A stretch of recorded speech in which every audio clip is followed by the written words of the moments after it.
Have you ever wondered what it takes to get a 9 in GCSE English language?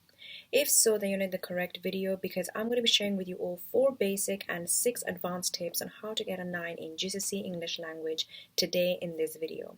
So if you're interested to find out the tips, then please keep watching this video. So all these 10 tips I will be sharing with you all today are based on my sister's teacher's comments and what feedback they've given to her. Second of all, is based on my own personal experience on how to revise for GCSE English language, as well as research-based tips as well. So all these 3 areas have been combined together to make this video. So if you're interested to find out the tips right now, then please keep watching and press play. So I'm going to first start off with these 4 basic tips that you should be implementing already anyway in your studies without me telling you. First one is making sure that you're looking at the mark scheme, the examiner's reports, and your own teacher's feedback as a way to guide yourself to how to answer a good question, and as well as how to get that 9 in that answer as well, and what the examiners are looking for in that kind of an answer, and mark scheme in general to see any kind of points that might give you those extra marks as well. So you want to look at these 3 resources very, very carefully on a daily basis or a weekly basis. Number 2 is making sure that you're practicing as many past papers as possible, because that's no-brainer. The more you do past papers, the more you're going to be closer to achieving a best grade as possible, because you're going to be familiarizing yourself with the structure of questions, what type of questions you get asked, etc. Number 3 is making sure that you are listening or using as many online resources as possible to make sure that you're making your revision more lively, I would say. So you can use YouTube resources, you can use YouTube videos, you can look at any other kind of flashcards or whatever that might be available online for you to make sure that your revision is much more put together. And number 4 is, of course, making sure that you're sending as much as work as possible to your own teachers through email or by meeting them in school and showing them your work. That can be a really good way to really make sure that you're showing to the teacher that you are making progress and you're working your best. So now I'm going to be moving on to the advanced tips, or the tips that are actually very specific to GCSE English language that you should be implementing right now to get a first, or a 9 I mean. So the first one is making sure that you're attempting as many different types of question types as possible. For example, how to write a letter, how to write a report, how to write a review, how to write a story.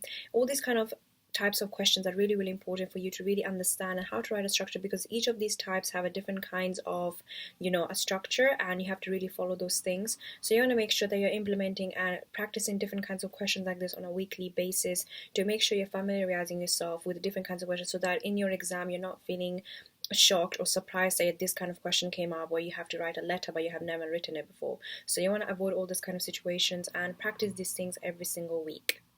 Tip number 2 is making sure for descriptive writing you need to learn as much as vocabulary as possible, and this tip is quite self-explanatory, but what it means is that you need to be reading new books or listening to new podcasts or watching the news or any kind of thing that makes you exposed to formal discussions or formal debates.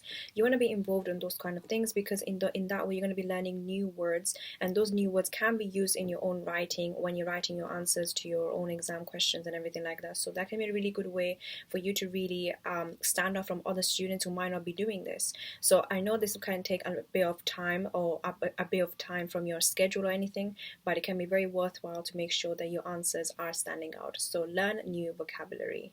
Tip number 3 is making sure that you have pre-planned model answers for each kind of question that might be possibly coming up in your exams. This means that if you're in the exam, if you're told, for example, to write a sad story or a happy story or a memorable story or anything like that, you want to make sure they have a pre-planned points as to what you want to write. For example, if you're going to be talking about a sad story, let's say, in the exam and it comes up, then you know exactly what story you want to talk about and how detailed you want to go in that and what kind of vocabulary you might be using as well. So this can be a really good way to, first of all, save your time in the exam, but at the same time you're going to be making sure that your answer is going to be nicely structured as well, and you won't be waffling as well, which is a very big problem that students face. So you want to make sure they have pre-planned model answers to each kind of questions that might be possibly coming up in the exam, and you have pre-planned points as well as pre-planned vocabulary that you may want to use as well in those kind of answers.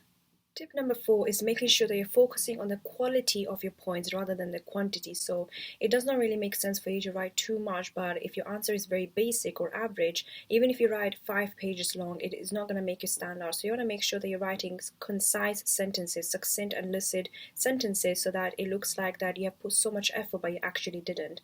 And you can do this only by practicing, which I've mentioned in tip number 2 of this video, which is to practice, practice, practice.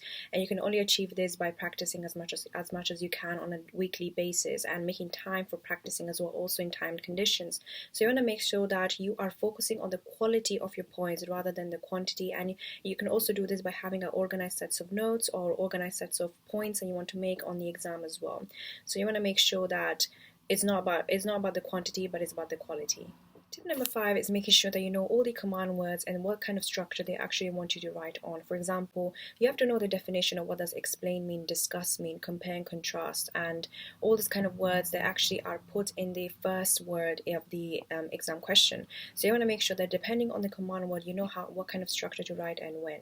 This can be a really good way for you to pre-plan your answers as well, as I mentioned before, and in that way you know exactly what to write and what kind of a structure as well, so that it benefits you and it also shows to the examiner that you know what you're talking about in a way. So you want to make sure that you're familiarizing yourself with command words, and you can find this very easily online and on the internet by searching up in Google, what are the command words and what they actually mean. So they will exactly tell you how to write the answers. Tip number 6 is making sure that you're focusing on SPAG, also known as spelling, punctuation, and grammar. This is essential when it comes to English or even English literature as well, because you want to make sure that whatever you're writing has good spelling, good grammar, and good punctuation marks as well. Because if you make these basic mistakes, you can never get a 9 or an 8 even. So you want to make sure that your writing is flawless by making sure that your spelling, grammar, and punctuation is on point, and you want to make sure you're avoiding these kind of mistakes as much as possible, because these are the basic things that makes students end up losing marks very, very easily, because they do not know how to put the punctuation marks or they have not spelled a word correctly. So you want to avoid these kind of situations, and you can do this very easily by practicing on a weekly basis on your past papers on a time condition as well, but generally speaking also writing in a manner that is logical, succinct and lucid, as I mentioned before. So you want to make sure that you're focusing on SPAG, and never ever forget this. And never ever forget this. So this brings me to the end of today's video. I hope you really enjoyed it and found these tips really, really helpful. And if there's any tips that you already implement, which one is it, then comment down below. But if there's any tips that you would like to implement in your studies for GCSE English language, then also comment down below that as well, which one it is.